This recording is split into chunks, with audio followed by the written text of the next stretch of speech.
While I was in surgery, my son sold my farm to fund his honeymoon with my daughter-in-law.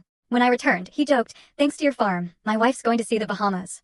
I smiled and said, "Funny you say that because I just clawed my way back from a surgery that nearly killed me, barely able to stand on my own 2 feet.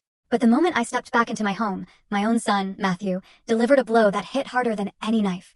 Thanks to your farm," he sneered, "my wife is in the Bahamas." My heart absolutely froze. 3 weeks I'd spent fighting for my life, recovering from an operation that could have cost me everything, and this was my welcome home. My own son, standing there, mocking me with his smug, arrogant smile. He went on, detailing how he'd sold one of my properties to fund Sophia's luxurious honeymoon. Sophia. That woman who'd never worked a day in her life, now basking on some paradise beach, spending the money I'd earned with decades of sweat and sacrifice. And then, something unexpected happened.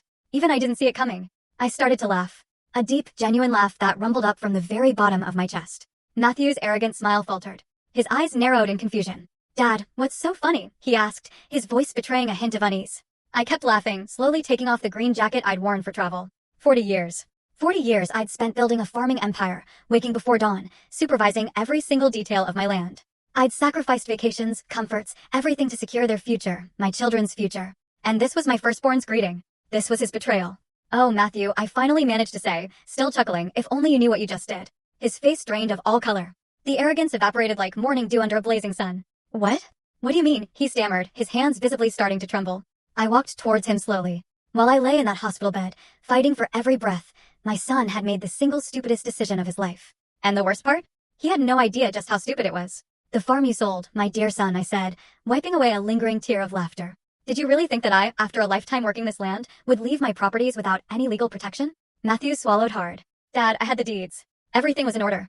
The notary told me." "The notary told you what Sophia wanted you to hear," I cut him off, my voice calm but firm.